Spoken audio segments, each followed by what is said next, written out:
बच्चों, आपका एग्ज़ाम बहुत ही नज़दीक आ गया है और कुछ बच्चों का एग्ज़ाम शुरू भी हो गया होगा। प्राइवेट स्कूल के एग्ज़ाम्स भी शुरू हो जाते हैं। तो हम बात कर रहे हैं बोर्ड स्कूल एग्ज़ाम की। मैं बात कर रही हूँ बायोलॉजी के मोस्ट इम्पोर्टेंट टॉपिक्स, यानी कि न्यूट्रिशन और ऑर्गेनिज्म। जब आपके सामने इस तरह का टॉपिक आता है कि ऑर्गेनिज्म में न्यूट्रिशन यानी कि पोषण कैसे होता है। वैसे ये वीडियो हिंदी और इंग्लिश दोनों बच्चों के लिए है, तो प्लीज़ इसको ध्यान से देखिएगा। हम इसमें एलिमेंट्री कैनाल, एनस, माउथ इसके बारे में बात करेंगे। माउथ जहाँ से आप खाना खाते हैं और एनस जहाँ से आप अपना खाना पचाने के बाद निकालते हैं, ठीक है। तो हमारी बॉडी में जो खाना होता है ना, वो जूस की फॉर्म में रह जाता है। इस बात का ध्यान सभी बच्चों को रखना है। पाचन तंत्र आप देखेंगे, पाचन तंत्र किस तरह का होता है, यानी डाइजेस्टिव सिस्टम। मैंने हिंदी और इंग्लिश दोनों के लिए वीडियो बनाई है, दोनों बच्चों के लिए, ताकि दोनों मीडियम के बच्चे आराम से पढ़ सकें। तो पैरोटिड सलाइवरी ग्लैंड्स होता है, ठीक है। हमारे माउथ में सलाइवरी अमाइलेज नाम का एंजाइम होता है जो खाने को डाइजेस्ट करने पे हेल्प करवाता है, ठीक है। खाने को सलाइवरी यानी सलीवा लार देता है, जिसकी वजह से हमारा खाना थोड़ा सॉफ्ट होता है, फिर वो हमारे पेट में जाता है और फिर क्या होता है, वो पचता है, ठीक है।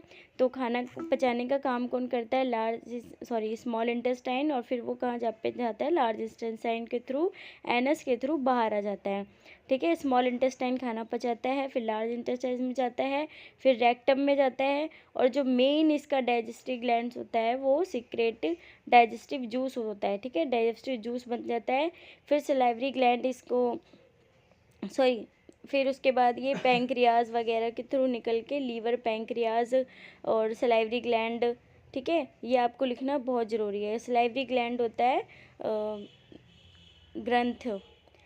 तो अब मैं पढ़ा रही हूँ आपको एब्जॉर्प्शन। एब्जॉर्प्शन क्या होता है, एब्जॉर्प्शन यानी कि ग्रहण करने वाला, ठीक है। गृहस्थ क्रिया क्या होती है, जिसमें कि खाने को, भोजन को पचाने की ज़रूरत होती है, ठीक है। और ये इंटेस्टिनल वॉल जो ब्लड स्ट्रीम के थ्रू होती है ना, देखो हमारे जो नली होती है उसमें ब्लड स्ट्रीम्स होती हैं, और वो इंटेस्टिनल वॉल के थ्रू खाने को यानी फूड को डाइजेस्ट करवाता है, उसे बोलते हैं डाइजेशन। उसके बाद डाइजेशन के बाद पचाने के यानी पाचन तंत्र के बाद काम आता है इजेशन का, यानी कि निकालना। इजेस्ट कर रहा है, उसको निकाल रहा है। तो ये कहाँ से होता है, जो अनडाइजेस्टेड फूड होता है ना, जिसको हम पचा नहीं पाते, हमारी बॉडी पचा नहीं पाती, वो एनएस के थ्रू बाहर आ जाती है। इसे क्या बोला जाता है, इजेशन। क्या बोलते हैं इसे, इजेशन। तो अब मैं आपको दिखा रही हूँ इसमें छोटी याद बड़ी याद, आप देख सकते हैं। नेक्स्ट टॉपिक है हमारा 4 टाइप्स ऑफ टीथ। हम पढ़ेंगे टीथ के बारे में, इंसीजर, कैनाइन, प्रीमोलर, मोलर। आपको इसी फ्रेम में याद रखना है, इंसीजर, कैनाइन, प्रीमोलर और मोलर, ठीक है। और फिर मैं आपको इसका डेंटल फार्मूला भी बताऊंगी, कैसा क्या इसका डेंटल फार्मूला होता है। तो सभी को पता है यहाँ पे कि 32 दांत होते हैं, ठीक है। कुछ टाइम बाद जैसे बच्चा पैदा होता है तो उसके दांत आते हैं, पहले एक दांत ऊपर का आता है, फिर एक नीचे का आता है, या फिर किसी बच्चे के दोनों दांत साथ ही आ जाते हैं, ठीक है। तो बच्चों के दांत आने में 1-2 साल का टाइम लगता है, और अगर जिसके जल्दी दांत आ जाते हैं तो ऐसा कहते हैं कि उसके दांत भी बहुत जल्दी टूटेंगे। तो इंसीजर क्या करता है, incisor biting and cutting the food को काटता है, और मतलब आपने रोटी खाई और आप उसको चबा रहे हो, तो ये इंसीजर कर रहा है। कौन से दांत कर रहे हैं आपके, इंसीजर। उसके बाद क्या होता है, कैनाइन। कैनाइन क्या करता है, टीयरिंग द फूड को बिल्कुल चीर फाड़ कर देता है, ठीक है। ये मैंने आपको डायग्राम दिखाया है, डायग्राम में देखो। तो आप डायग्राम में देखो, इंसीजर, कैनाइन, प्रीमोलर, मोलर्स, ठीक है। तो दो सेट होते हैं इंसीजर के, एक सेट होता है कैनाइन का, और 2 सेट होता है प्रीमोलर का, और 3 सेट होते हैं मोलर्स के। तो इस साइड देखो आप, सॉकेट ऑफ जॉ यानी जबड़े आपको दिखेंगे, ठीक है। 1 3 4 6 इस तरफ होता है, इस तरफ 1 2 3 4। आपको डेफिनेशन भी दी गई है, आप इसको याद कर लेना। और याद करने की ज़रूरत ही क्या है, जब आपको मैं बोल के बता ही रही हूँ, ठीक है।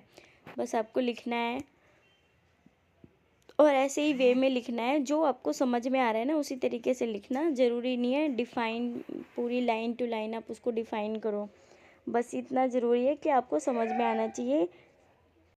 वही लिखो कि पेपर चेक करने वाले को भी समझ आए और आपको भी समझ आए। ये नहीं बीच में 100 का नोट रख दिया और पास हो गए, ठीक है, ऐसा कुछ नहीं करना है। प्री मोलर्स, दीज आर 4, ठीक है, 4 सेट ऑफ टीथ होते हैं।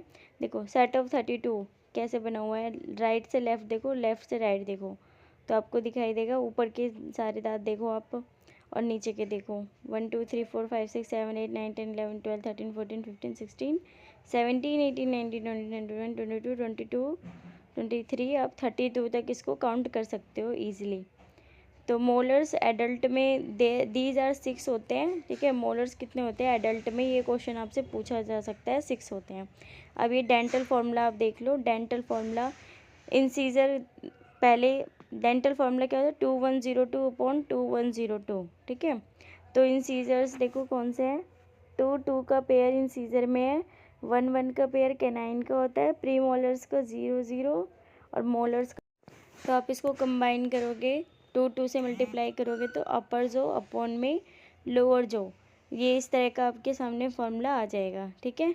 तो बस all the best for your exam, board exam की अच्छे से तैयारी करना, और जो समझ आए जितना आए उसको लिख कर जरूर।